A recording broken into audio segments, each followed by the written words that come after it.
Ladies, do you want to see a real man? Ah!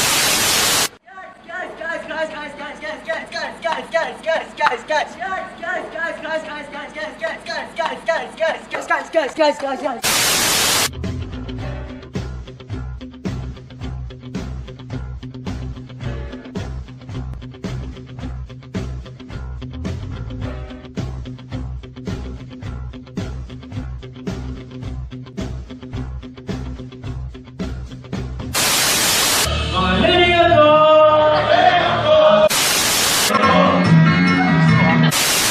I mean, I've been observing you through the semester, and well, you kinda do need help. Help? I need your help. I mean, you kinda do. I don't need your help. So Rick, or as some of you might know him, Raising Chaos. He's a growing YouTuber with more than 300 videos and over 7,000 subscribers and rising. Wait, no. That's Dranix. Okay, so this is Raising Chaos' actual channel, with 30 videos and 110 subscribers. He makes a lot of gaming videos and couple commentaries. Oh, and by the way, this is what he looks like.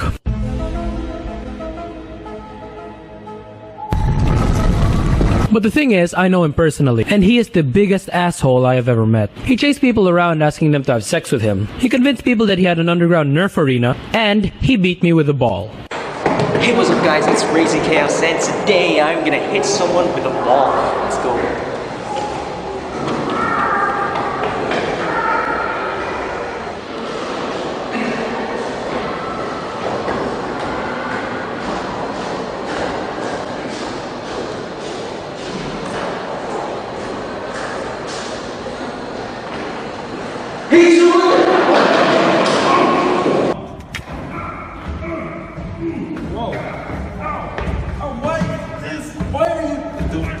Hey, who the hell are you? Man, come back here. So basically, he's a pervert, a liar, a bully, and a dick in general. He's pretty much a young Pedro Lopez. Okay, so the logical thing to do is to leave the dick alone. However, I have the unfortunate curse of having to be partners with him for every project ever. From our 5th grade news report, to our class play, to multiple film projects, to our chemistry research on the Kozloduy power plant. In fact, in our elementary graduation yearbook, we are right next to each other. See? A coconut with pubes on top next to a 70s porn star. But he seems like a pretty nice guy, right? Wrong. He's a freaking psychopath. Let me tell you a story that changed the way I see him. Around August 2015, our class of 28 students had to make an original stage play. Our teacher wanted the performance to be realistic. We could be profane, we could be violent, no restrictions. So we temporarily named the place Slice of Life. We had 8 people in the working group, each with a specific job. 1 for controlling lights and sound, 3 for organizing the actors backstage, 1 for translation, 1 for props and costumes, and me, the main director and writer. Now this wasn't just a low-budget play done in the school gymnasium. It costed around 45,000 Philippine pesos. We rented a small theater, we used lighting effects, we had a sound booth, a fog machine, 50 copies of a 150-page script, original-ish songs, choreography, costumes, props, etc. So after writing the first half of the script and 3 songs, we had our auditions. So after around 4 hours, the working group and I were feeling really depressed because none of our classmates could pull off the main character. However, the last audition was done by Rick. He was freaking perfect. It was like the character was written to fit his acting abilities. Okay, so fast forward to the writing process. I wanted the play to be a tragic comedy, where the main character named Booker has a bad relationship with his mom, who is played by Rick's actual mom, by the way. His family had a deal that if they all perfected the final test, they could have a trip to Disneyland. Booker failed every subject. Now his sibling hates him. He gets bullied, and he fails every class no matter how hard he tries. He has an overactive imagination.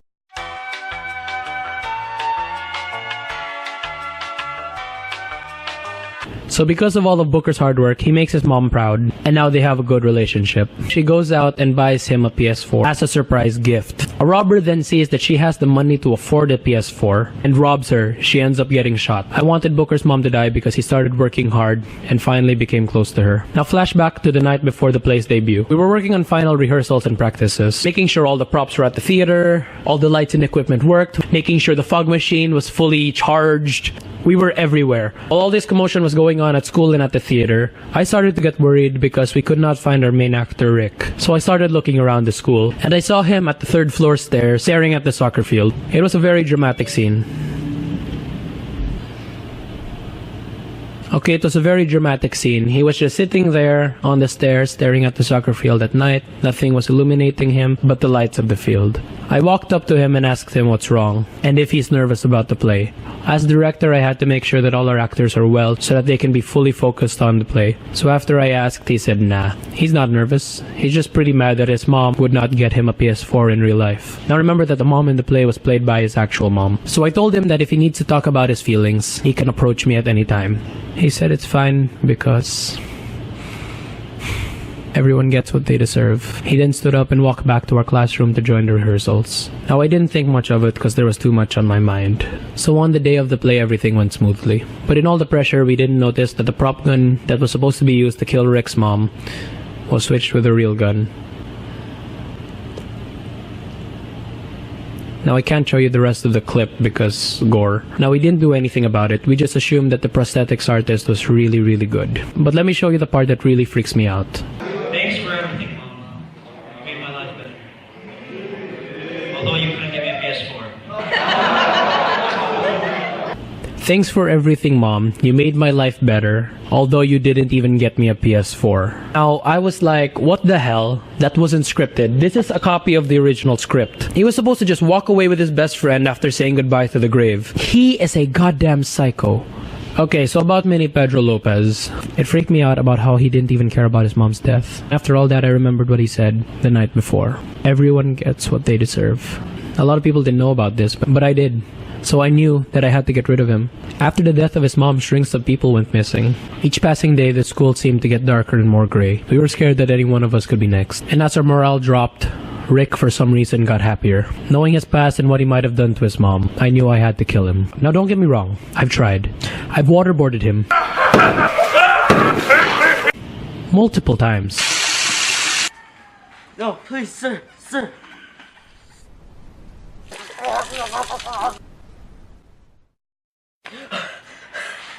Son of a... I've tortured him psychologically. No. I got him bullied in the hopes that he'd get pressured enough to kill himself. Now Rick is an inhumanly talented person. He can sing. He can dance. Nay. Now watch me watch me nay. He can act. There for you, and no one was there for me. Look at you, complaining about these types of problems. He can write Defga. But the one thing he can't do, he can't freaking die. So I posted a rant about Nightjar Gaming. And his last upload was... basically he's dead. Nobody's uploads are this inconsistent. And since this killed Nightjar, I hope this kills Rick too. And so without further ado, let's start the Rick Rant.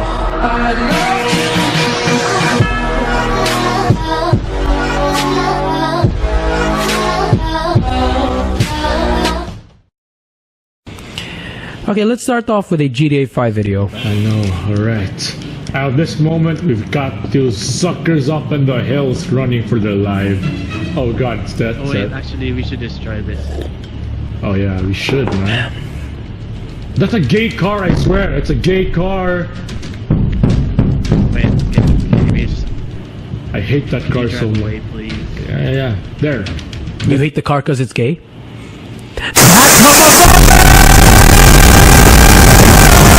Oh, wait, wrong channel, sorry. Okay, let's look up Raising Chaos. Alright, here's his channel.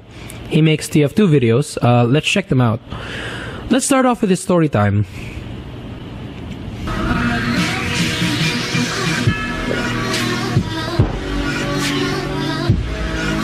Bad. Okay, look at that shit. Is that shit even fucking legal? Like, what the fuck? Yes, that shit's fucking All legal. jokes aside, I haven't been really setting my priorities It's not hard. You're just stupid. with school. An overthinker.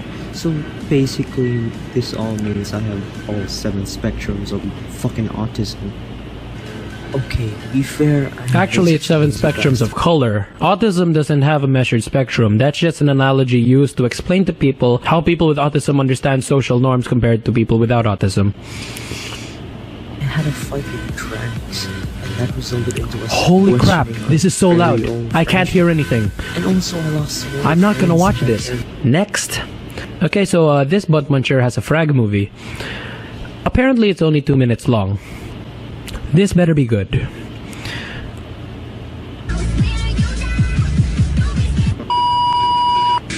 Okay, hang on. I don't understand why Chaos and Nightjar are friends. Okay, Nightjar seems like the kind of guy that would copy other people's content and expect no one to notice. Check that. Nightjar is the kind of guy to copy other people's content and expect no one to notice. So, without further ado, I am going to tell you about my experience with a fucking pedophile.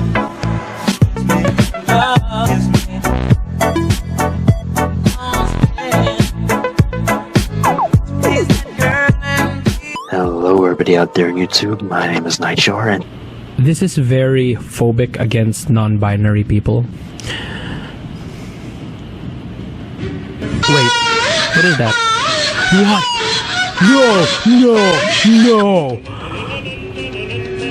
I was listening to that on the top floor of my house with surround sound speakers and a subwoofer.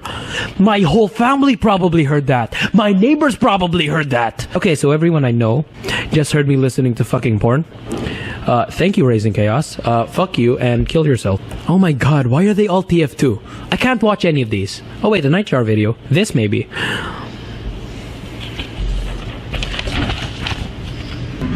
My job is a panda.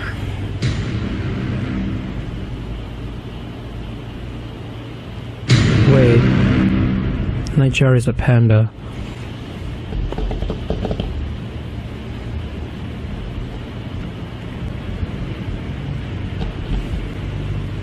Well, he's not wrong. Oh look, subscriber special. Let's check that out. Los números 9 y 50 y 9 no sé.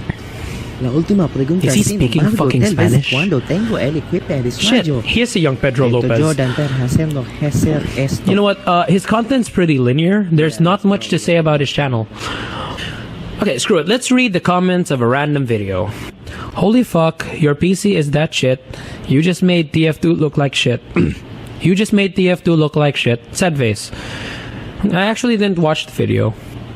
Actually, I'm pretty bored now. So with all that being said, Rick's a pubic-headed midget that can barely run TF2. He's a pervert who's addicted to porn, and he bullies people, and he killed his mom. Now let's see if I've successfully killed him like what I did to Nightjar.